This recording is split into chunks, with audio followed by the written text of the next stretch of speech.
In 1989, Guns N' Roses was on top of the music world. Their debut album, Appetite for Destruction, became one of the largest selling metal albums of all time. In the follow-up, GNR Lies had just been released, reaching number 2 on the albums chart. Axel Rose, the lead singer of Guns N' Roses, had the bad boy reputation that you would expect from a metal band in the late 80s. Wild parties and drunken tirades were common. But for popular Penthouse Pet of the Year, Sheila Kennedy, rape was not part of the persona that made up Axel Rose. In this episode, we bring you into the hotel room on that very night in 1989, when the allegations made by Sheila Kennedy create the fallout that ensued.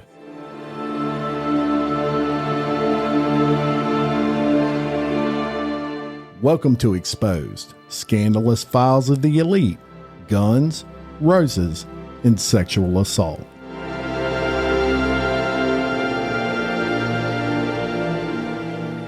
All right, so before we get into today's podcast, I got to get that legal stuff out of the way. This has not been adjudicated yet. This is a lawsuit in this situation.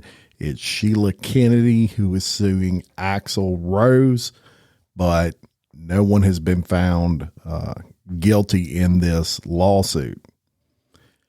So if you're a product of the 80s or 90s, you know about the subject of today's podcast, and that is Guns N' Roses frontman Axel Rose.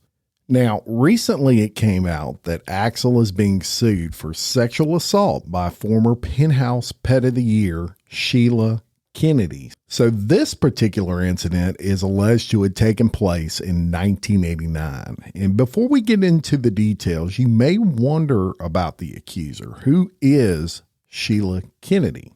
Well, Sheila Kennedy was born in 1963, and in 1981, actually December of 1981, she was the Penthouse Pet of the Month, a very popular Penthouse Pet. And she was just 18 years old at the time. Now, that same year, she moved into the Penthouse Mansion, and she lived there until the age of 28, y'all, some 10 years later.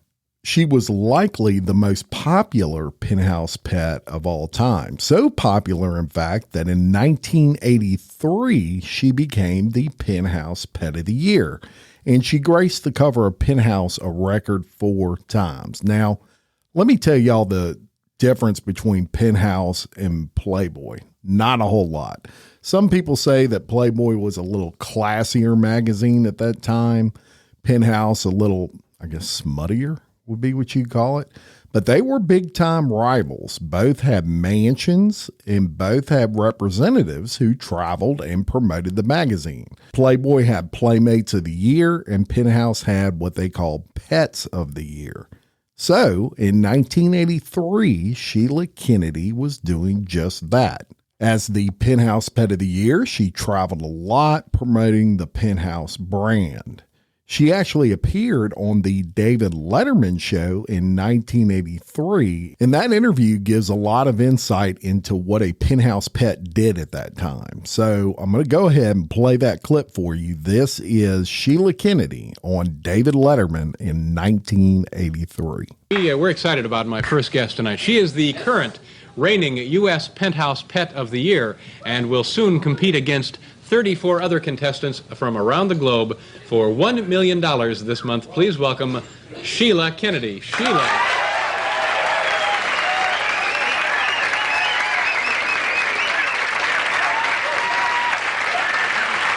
Have a seat.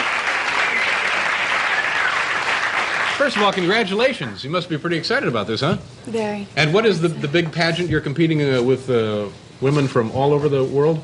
Well, this is new this year for Penthouse. Penthouse Magazine is having a pageant in Atlantic City for 34 girls from different countries, and I'm the U.S. girl. The magazine is circulated to each one of these different countries? Right. And what would be one of the more exotic countries that you'll be up against? Actually, a woman from Well, the I haven't country. had a chance to meet the girls, so I'm meeting them tonight. Yeah, I know, but Later like tonight. India, India. Yugoslavia. Right. Um, I mean, there's sort of, India's one. Japan. India, there's- Japan. What's so funny? Well, see, I tell you what. No, it's I don't know that I could name 34 countries. And I was wondering if would smaller countries, There's Tunisia, Miss Australia, Miss Japan, Yeah. Miss Italy, Miss Italy. Miss Switzerland. I'm rooming with Miss Switzerland. They have us. Oh, so they already have. You're rooming with Miss Switzerland. Yes. Kids will be up late making cocoa, I'm sure. Now, you're a lovely young woman. Now let's talk about this. I'm always a little concerned. Well, let's show this. This is how it begins. We can show this. There you are with some of your prizes. You won this car, and then also in the background you get yourself a diesel truck, which I'm sure you get a. You'll get a. There's probably a lot of real jealousy over that truck among the girls. Sure. But now let's just let's talk about this, and then we'll get it out of the way. Now, some of these pictures, good Lord, Sheila. Now they're lovely. They're lovely photographs, but now your parents. What do they think of this? Well, my mother and father are very supportive. They love it. Really? Because I went on to become an actress, and I'm working as an actress, and they're very happy for me. Yeah. They don't. These pictures, when they open them up, they don't. It doesn't. I think they're very tasteful. I do. Oh no, they're very beautiful. No, the pictures are and, great. The pictures are Yeah. beautiful, and you're beautiful. But you mean Mom doesn't? No. Oh, she must be sick about it.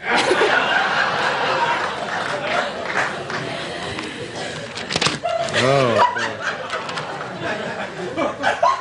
Stop it! Stop it! Stop it! All right, now that that's out of the way, what did you do before you became the one of the Penthouse girls, and then later the Pet of the Year? I was a camera girl, and I was working in Las Vegas, Nevada, and I met a freelance photographer there, and he introduced me to Bob Caccioni And where are you from originally? and Kathy Keaton. I'm from Memphis, Tennessee. Now, do you have a boyfriend back home in Memphis? A few. Not back home, Yeah. just here Yeah. in New York. A few. Leif Garrett was one? Leif Garrett. Oh, Leif Garrett. And who else? Ray Mancini. Rayman, the boxer? Yes. Oh, boy. Yeah, he seems like a very nice guy. He does. I mean, he's been on the show. He's a very nice guy. He is, isn't he? Yes, he Yeah, is. that's what I thought. And now, in one of the things I read this afternoon, you mentioned that Leif Garrett was your ideal date or ideal man. Is that true? Well, I've been seeing him, and we're very, very close, and we're good friends, and I think he's a very nice guy. But I think that when you tell someone something, they can rewrite it and put it into their own words. So you didn't That was actually... something that, yeah. Yeah. I didn't actually Now, say when that was printed, did that cause a lot of ill feelings among your other male friends? Yes. Yes, it did. But, Was Ray upset by that? a little. Yeah. A little. Yeah. Well, you're in a movie now with Shelley Winters, right? Right. What was that like? Is she nice to a young upcoming star? I thought she was very nice. Yeah. She really helped me out a lot. Uh-huh. Did you spend any time with her away from the set? Yes, we went into her dressing room, we went over lines, and she was very nice to me. She taught me a lot of things about the camera and the set and the people and about Hollywood. Uh-huh. Were you familiar with her career at all? Oh, yeah. Yeah. She gave me a book, her bio, One of her books, yeah. one of her books, and and she was very nice to me. She signed it, and she was just a real sweet woman. Did you read the book? No, I've read a little bit of it. I haven't really had the time, but I read some of it. Yeah. And she was quizzing everyone on the set. Really? Yeah, Like what the kind of book. things would she want to know? Like, did you read chapter so-and-so when I was with Earl Flint, whatever it was. Oh, she wanted to Yeah. know if everybody was up on her love life. Right, affairs and right. stuff. Let me... there's a big fight tonight, Hagler and Duran, which at this time this airs may be over. Who do you favor in that? Hagler. Really, why? I think he's a very strong fighter, and I think he's going to win tonight. Yeah, but you're probably right. But it would be nice. I think a lot of people have emotional reasons for wanting Duran to come back and sort of straighten things up by beating Marvin. It's going to be a great fight. Yeah. Nice meeting you, Sheila. You too. Good luck in the pageant. When is it going to be? I'm leaving November the 13th for a 2-week rehearsal, and the actual pageant will be shot on Thanksgiving. Okay, well, give my best to Miss Switzerland. Was it Miss Switzerland? Yeah. All right, say hello to her for us, won't you? So as you can tell by that clip, her star was rising. Look, she was beautiful, y'all. Back then she was a blonde. Now she's a brunette. But even now, she is a gorgeous woman. Back then, just a knockout, as you would imagine. And her star was rising. Movie roles soon followed. And she appeared on many lower budget, I guess you call them sex comedies. They were just kind of centered around, sexual circumstances. And she even had some roles for more mainstream movies like National Lampoon's European Vacation. If you'll remember, in European Vacation, they opened up and it was like a game show with pigs and they had like pig costumes on. She was the person who played the game show prize model on that opening scene. Now, even 25 years after she was named Pet of the Year, she was still popular. She appeared on Big Brother 9 25 years later. This was in 2008, and she made it 77 days in the Big Brother house before finishing eventually in third place. And as you might expect, being that she was a Penthouse Pet of the Year, Sheila Kennedy's personal life was also on fire during the 80s and 90s especially. She dated many popular stars at that time. Actor Leif Garrett, very popular during that time. Scott Baio, who dated everybody, also dated Sheila Kennedy. And even boxer Ray Mancini, who was a very popular boxer during that time, she had romantic relationships with and dated. So no doubt about it, Sheila Kennedy was on top of the world during that time. So let's talk about Axel Rose. And it's important to mention before we get into this particular lawsuit that Axel is no stranger to lawsuits and allegations. So Axel was actually arrested over 20 times as a teenager in Indiana. He is a self-professed crazy person. And the rock and roll world, especially the heavy metal world of that time, that was accepted. That was, as a matter of fact, you were expected to be a little bit off kilter. He destroyed hotel rooms just about every time he stayed in one. Axel and guitarist Slash were actually charged with statutory rape in 1985. And this is kind of at the height of his fame, after Rose had sex with a 15-year-old girl named Michelle. After sleeping together, they had an argument and the girl left the house while she was still naked. Rose recalled the events, and he was quoted as saying, "This hippie chick wandered in and started fucking with our equipment and trying to break stuff. So eventually she wound up running down Sunset Boulevard naked, all dingy, and didn't even know her own name." Well, the police went looking for Rose and Slash, and they actually spent several weeks being fugitives. They were hiding from the police. The charges against them were eventually dropped, though, due to lack of evidence. Then in November of 1987, Rose was arrested on stage after assaulting a security guard during a show. Rose was held backstage and allowed to leave if he apologized to the guards. He said, "Fuck that, I'm not apologizing," and he was arrested. In 1990, Rose was arrested for assault with a deadly weapon after allegedly hitting his next-door neighbor in the head with an empty wine bottle. Now, Rose says that the neighbor swung the wine bottle at him after he responded to her yelling. There had also been frequent incidences between the two over the loud music being played. The run-in with his neighbors actually inspired a song on the album Use Your Illusion 1, and it's called Right Next Door to Hell. So go listen to that if you're curious on his thoughts of that. In 1992, Rose was arrested for his role in the Riverport riot. Rose was found guilty of property damage and assault. He was fined $50,000 and he was given 2 years probation.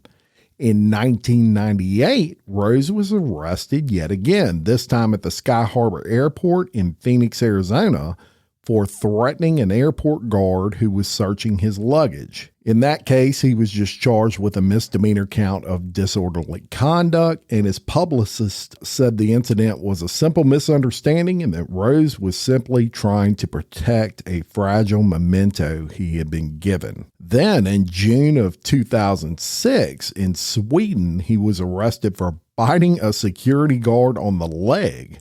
Now, the guard had confronted Rose, who was arguing with a woman in a hotel lobby.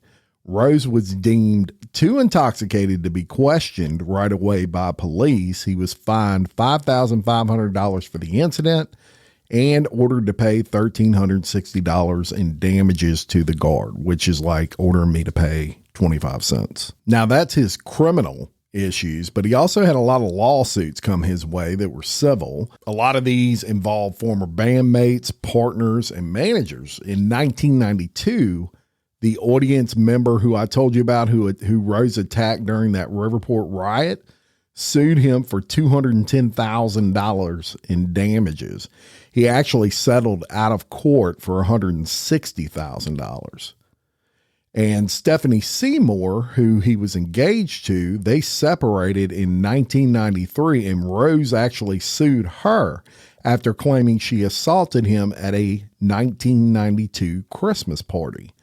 So Seymour files a countersuit claiming assault and battery by Rose. Both lawsuits were eventually settled out of court. Then in 1994, Rose's ex-wife, Erin Everly, filed a suit against Rose of physical and emotional abuse throughout their relationship, and that lawsuit was settled out of court. Then in 2004, Rose unsuccessfully sued to prevent the release of The Roots of Guns N' Roses, and that was early recordings from his band. He had a band prior to Guns N' Roses known as Hollywood Rose. Later that year, Rose was joined by former bandmates Slash and Duff in unsuccessfully suing to prevent the release of Greatest Hits. Slash and Duff then sued Rose over publishing and songwriting credits in 2006, which Rose claimed were due to clerical errors when switching publishers.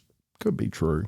In 2010, a former band manager by the name of Irving Azoff sued Rose, and he wanted $1.87 million in unpaid fees related to touring.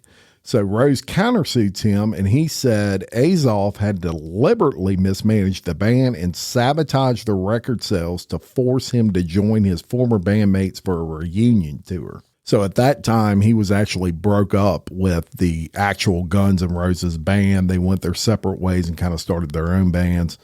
His whole thing was, this guy is trying to do this to force me to run out of money and have to do a reunion tour, but those cases were settled. Now, according to Rose in 2011, parts of the settlement agreement dictated that Rose and current Guns N' Roses had to do a number of performances with Azoff's company as the promoter. Then in 2010, Rose sues Activision. They were video game makers for Guitar Hero 3 Legends of Rock, and he actually sued him for $20 million, and he claims Activision had violated an agreement with him to not include any reference to Slash or his band Velvet Revolver in the game in return for a license to use the song Welcome to the Jungle. Instead, Rose noted that an image of Slash was used on the game's front cover, and Rose's claim was dismissed in February of 2013 when a judge ruled that Rose had not brought suit on the contract, which relied on oral promises within the 2-year statute of limitations that began with the game's October 2007 release. Then, in March of 2013, Rose was sued by an audience member who got hit by a microphone Rose threw into a crowd at the end of a show. In 2014, Rose threatened legal action over the release of Rapid Fire recordings, which was his band even before Hollywood Rose, and he sued to keep them from digital storefronts for a period of time. You know, Apple Podcasts, Spotify, if you want to download that, he was suing to keep that from being able to happen. In August of 2016, former Guns N' Roses keyboardist Chris Pittman sued Rose for $125,000 in unpaid wages, and the two parties settled that in November of 2016. So Rose, no stranger to lawsuits, be it criminal or be it civil. And on the particular night we're going to talk about in 1989, Sheila Kennedy describes the situation as it occurred leading up to the allegations in this lawsuit. I want you to hear that in her words. So here's that clip. It was right after them coming off the tour that they had, and he was at a nightclub, the Cat Club in Manhattan. I guess Ricky Rackman kind of ran the show. That was his little sidekick at the time. They had done Headbangers Ball on MTV, and so they were always like kind of they had a bromance going. And so my girlfriend was more into the whole heavy metal scene, and I didn't know who he was. I just thought, wow, he's gorgeous. You know, he had this long red hair and scruff on his face, and I was like, wow, who is this guy? And she goes, you don't know who that is? And I said, no. She goes, it's the lead singer of Guns N' Roses. I was like, okay. So we walk over and we're hanging out, and he was like, do you want to go to the after party at our hotel? And I was like, sure. And he says, get rid of your friend. And I said, why? And he goes, she's a little plump. We need, like, maybe you could go pick up a model or something, or don't you have any other girlfriends? I said, I don't know anyone here. And then, of course, my girlfriend knew this other girl, and she was a model, and she was gorgeous. And so we all go back to the hotel, and they're all doing drugs. And, I mean, it's a scene in there. And it's straight out of Boogie Nights. You know, there's cocaine everywhere. There's pills. There's champagne. And I just happened to go into his bathroom, and I'm looking around, and just went to the bathroom, and everybody's in the living room. And I look around, and I see bottles of lithium and all this stuff, and I'm thinking, he is about to explode. This guy is on everything right now. And I kind of got scared, because I had heard, that combination was kind of an ugly thing. And I just knew in my gut that it was bad. And so that ended up being not a good thing. So she comes out of that bathroom, y'all, and Rose was waiting for her outside the door. He pushes Kennedy against the wall and he kisses her. Now, Kennedy found Rose attractive, and she did not mind this encounter, according to the lawsuit. She was open to sleeping with him if things progressed and they continued to find each other attractive. The party is still in full swing, and there's a ton of people in the suite. And Rose was there with a guy that was attempting to be the host of Headbangers Ball, which was on MTV. And his last name was Ratchman. And Rose told Ratchman to clear that suite of everyone except Kennedy and a model that Ratchman had brought to the party. So Kennedy soon finds herself in Rose's bedroom in bed with Rose, Ratchman, and the other model. And Rose begins kissing and having sex with the other model. Kennedy, she becomes very uncomfortable, in her words. And she also said the way in which Rose was having sex with the woman was very aggressive and almost appeared painful, and it kind of freaked her out. As a matter of fact, she said the encounter quickly became not just uncomfortable, but disturbing. It appeared to Kennedy that Rose was encouraging group sex. Now, she admitted that she had been open to sex with Rose, but had not agreed to it and was not interested in having group sex. So soon after, Ratchman and Kennedy leave Rose's bedroom. They go down the hallway within the suite, and they went into Ratchet's bedroom in the back, and they just started talking. Suddenly, Kennedy hears objects being thrown and the sound of glass shattering. She also heard Rose screaming at the model, saying, "You're a fucking whore. Get the fuck out of here." Now, in response to that commotion, Ratchman warns Kennedy, and she actually quotes Ratchman as saying, "It's going to get bad." Then Kennedy hears Rose storming down the hallway towards her and Rachman in Rachman's bedroom. Upon seeing Kennedy in the bedroom, he says, "What the fuck are you doing back here?" Rose's demeanor and words terrified Kennedy. He was furious and she did not know what he might do in this state. Rose loomed threateningly over Kennedy, blocking her exit from Rachman's room. Then Rose grabs Kennedy by her robe and knocked her onto the floor in the hallway outside of the bedroom door. While Kennedy was still on the ground, Rose grabs her by the hair and drags her across the suite back into his bedroom. She described that as being very painful and caused her knees to bleed from scraping on the rug. And back in Rose's bedroom, Rose threw Kennedy on the floor. For a brief moment, Kennedy crawled frantically around the floor. She's crying, she's bleeding, and she's trying to gather her belongings. Suddenly, Rose picks Kennedy up and threw her on the bed, face down on her stomach. He grabs her pantyhose that were nearby and ties Kennedy's hands behind her back.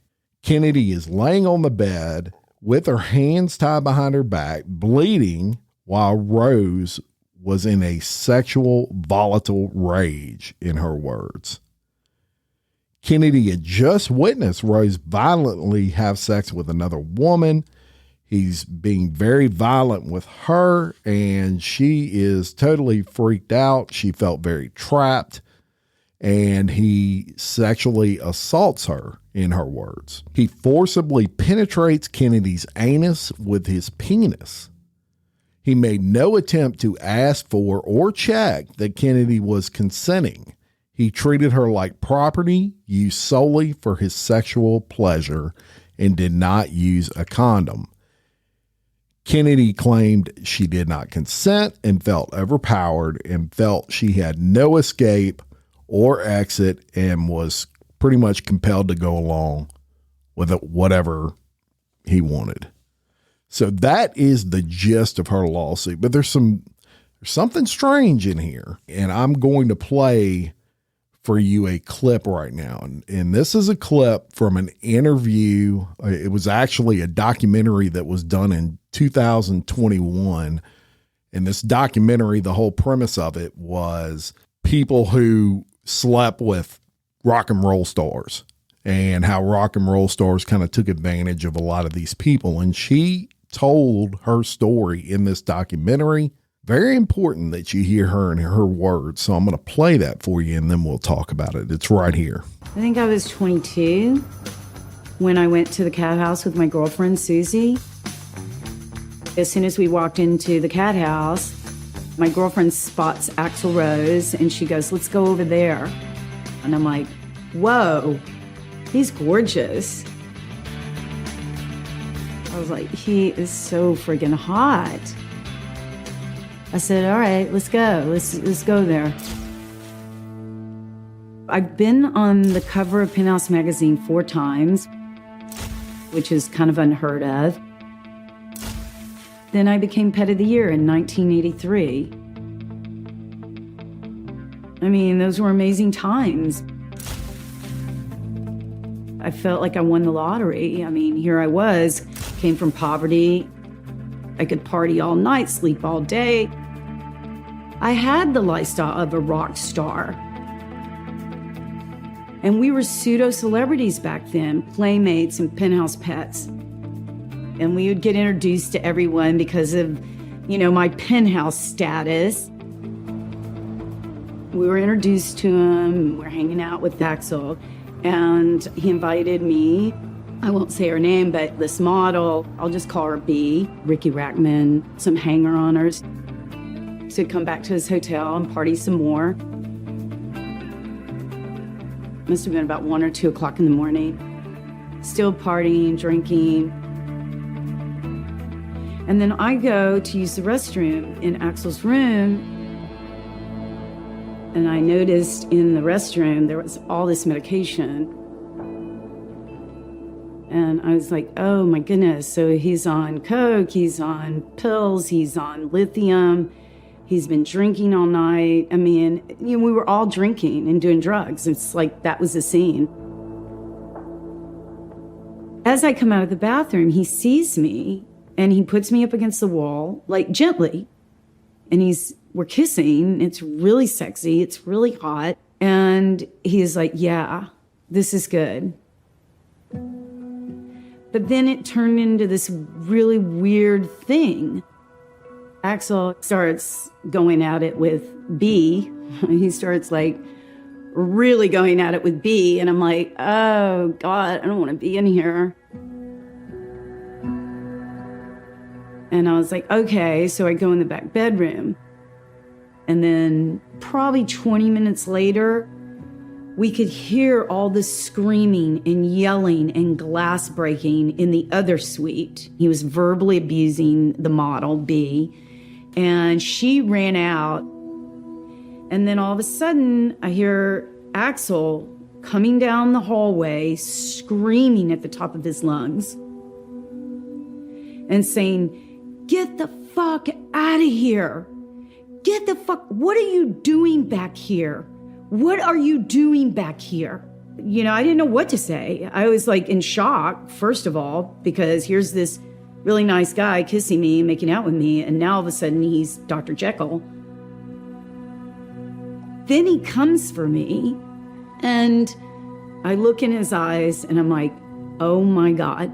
Like, okay, he's really freaking losing it. He is angry. I don't know what he's capable of doing.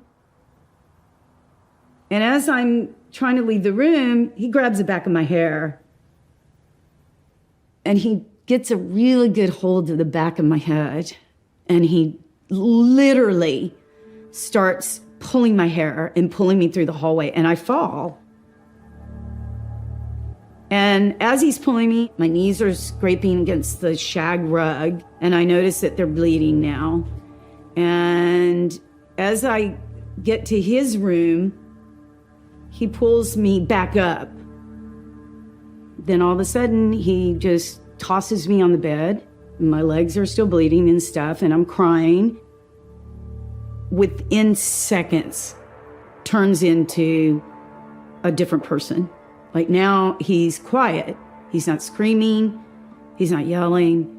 He's not trying to hurt me. And he sees that I have blood on my legs and stuff like that. And he literally just starts apologizing to me. And he goes, "I am so sorry. I am so sorry." And he gently pulls my hands behind my back and he ties me up. And then we start having sex. It was consented. I allowed it to happen. And it was okay. He was fine. And then after it was all over with, I was thinking, what the hell is going on here? Like, what just happened? What I signed up for was a one-night stand. That's what I thought I was going to get. And then it turned into something really ugly. I kind of signed up for it. I was in that situation. I put myself in that situation. I did not consider it rape. It was consensual. That's why I never went to the police or reported it. I just dealt with it. So there you have it.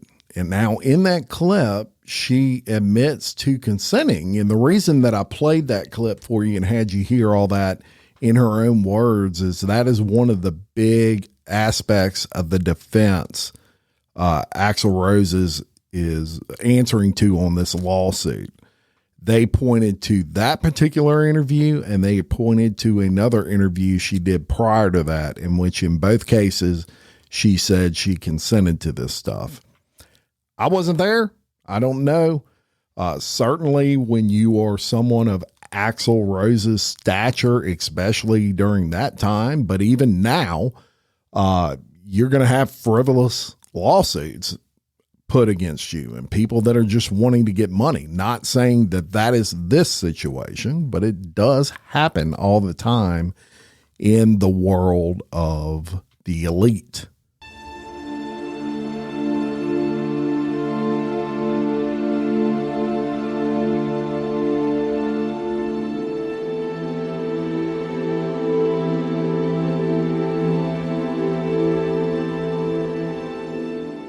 Thank you for listening to this episode. And look, before we get out of here, Diddy, I did a 2-part series on. It is absolutely on fire again. It was on fire initially, but it's on fire again because of some allegations that just came out within a few days ago. And they have actually searched Diddy's homes and taken a lot of his computer equipment, things like that. It looks like the walls are caving in on Diddy. I suspected this was going to happen, and it sure did. I'm going to do a 3rd part to that series. I'm just kind of waiting to see what else occurs first, but I will definitely do a 3rd part to that series to keep you updated on Diddy, so look for that.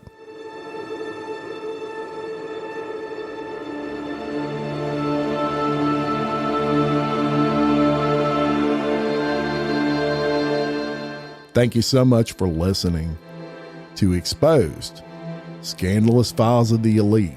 And until next time, I'm Jim Chapman. Much love.